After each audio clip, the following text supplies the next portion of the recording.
শুভেচ্ছা। বাঙালিয়ানার সায়নের সংবাদে স্বাগত। শুরুতেই শুনে নিচ্ছি সংবাদ শিরোনাম। আবারও প্রমাণ হলো রাষ্ট্র চাইলেই ঠেকাতে পারে মৌলবাদের আগ্রাসন। শিক্ষকের রিল ইস্যুতে শক্তভাবে পাশে ছিল রাষ্ট্র। এলপিজি টার্মিনালের ক্ষতিতে ভুগছে বিদ্যুৎ খাত, দেশে বেড়েছে লোডশেডিং। এবার অন্যান্য সংবাদের সঙ্গে বিস্তারিত।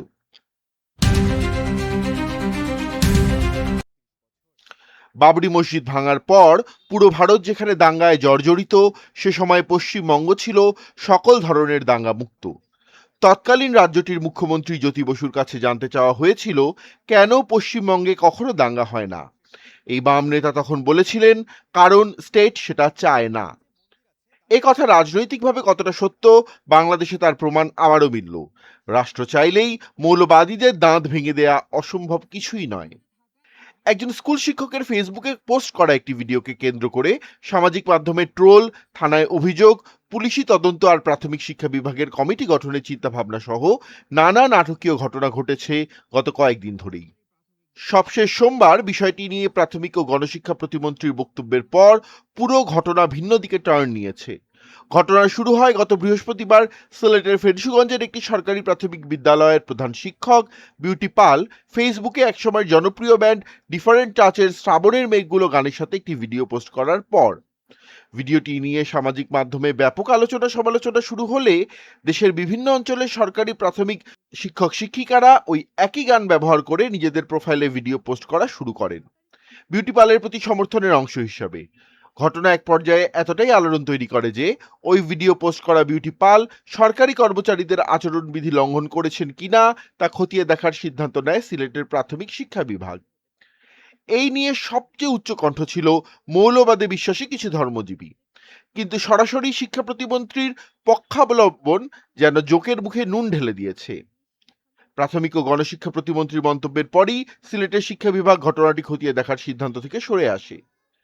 এই মৌলবাদীদের মধ্যে আনন্দের কোনো স্থান নেই, গান নেই, ছবি নেই, নাচ নেই, হাসি নেই, আনন্দ নেই। তবে রাষ্ট্রের এক গুরুত্বপূর্ণ ব্যক্তি এই নেইয়ের মধ্যেও জ্বাললেন আশার আলো। তিনি জ্বালালেন, গান অনৈতিক নয়, আনন্দ অনৈতিক নয়, হাসি অনৈতিক নয়, চাকরির মাঝে ব্যক্তিগত জীবনযাপন অনৈতিক নয়।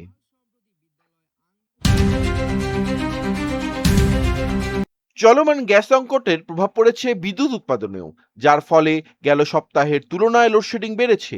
সরকারের পক্ষ থেকে শীঘ্রই সমাধানের আভাস না পাওয়ায় এই সংকটের নেতিবাচক প্রভাব আরও সপ্তাহখানেক চলতে পারে। গত 21 জুলাই কারিগরি ত্রুটির কারণে দেশের দুটি ভাসমান এনার্জি টার্মিনালের একটি বন্ধ হয়ে যাওয়ার পর গ্যাস ভিত্তিক বিদ্যুৎ কেন্দ্রগুলোর উৎপাদন কমতে থাকে। এখন দিনের বেলায় লোডশেডিং হচ্ছে তো বটেই, গভীর রাতে তা ১,৫০০ মেগাওয়াটেও ছাড়িয়ে যাচ্ছে। ২৭ জুলাই সচিবালয়ে এক ব্রিফিংয়ে বিদ্যুৎ জ্বালানি ও খনিজ সম্পদ প্রতিমন্ত্রী অনিন্দ্য ইসলাম অমিত বলেছেন, বন্ধ টার্মিনালটির একটি মেরামতের কাজ চলছে। আগামী সপ্তাহে সক্ষমতার অর্ধেক গ্যাস সরবরাহ করতে পারলেও এর পরের সপ্তাহে শতভাগ সরবরাহ করা সম্ভব হবে। বিদ্যুৎ উন্নয়ন বোর্ড পিডিবি এবং পাওয়ার গ্রিড বাংলাদেশের তথ্য বিশ্লেষণ করে দেখা গেছে, গত রোববার দিবাগত রাত ১টায় লোডশেডিং ছিল ১,৭০৭ মেগাওয়াট।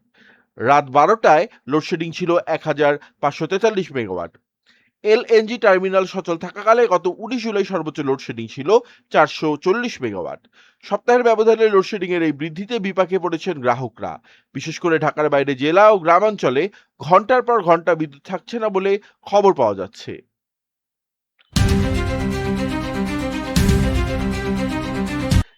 দেশের প্রায় ১ কোটি মানুষ হেপাটাইটিস বি ও সি ভাইরাসে আক্রান্ত। প্রতি বছর ভাইরাল হেপাটাইটিস জনিত লিভার সিরোসিস ও লিভার ক্যান্সারে ২০ থেকে ২১,০০০ মানুষের মৃত্যু হয়।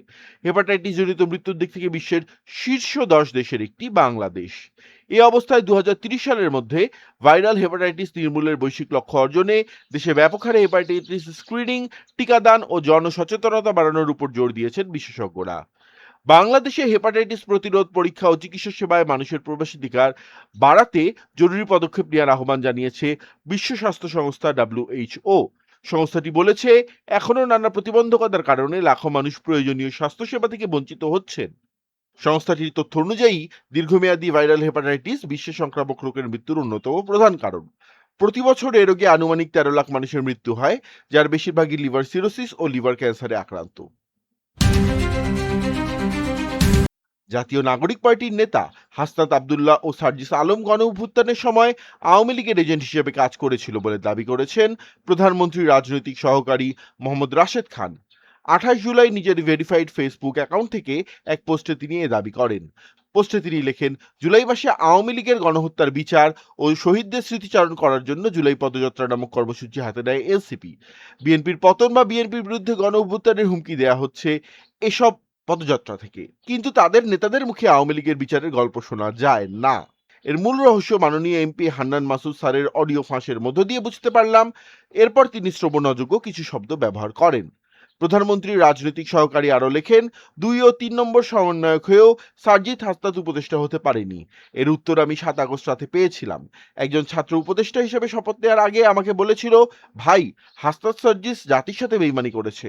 অর্থাৎ হাসনাত সার্জিস গণঅভ্যুত্থানের সাথে বেইমানি করার কারণে ছাত্র উপদেষ্টা হতে পারেনি, কিন্তু তাদের পেছনে থেকেও আসিফ মাহমুদ ছাত্র উপদেষ্টা হয়ে যায়।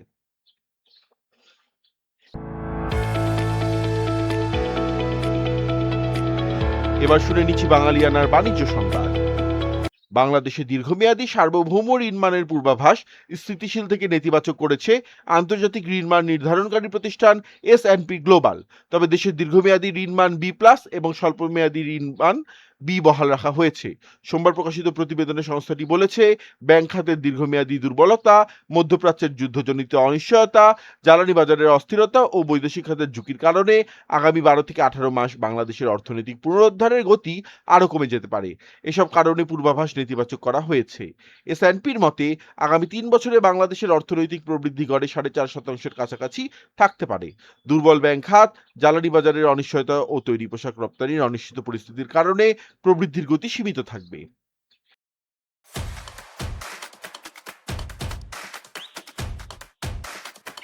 এবার শুনে নিচ্ছি বাঙালিয়ানার ক্রীড়া সংবাদ।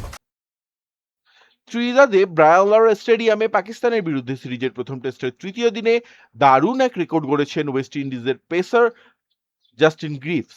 টানা 5 ওভার মেইডেন নেন, সব মিলিয়ে 5 উইকেটও নেন তিনি এই 5 ওভারের মধ্যে। অর্থাৎ 5 ওভারে কোনো রান না দিয়েই প্রতি ওভারে একটি উইকেট নিয়েছেন।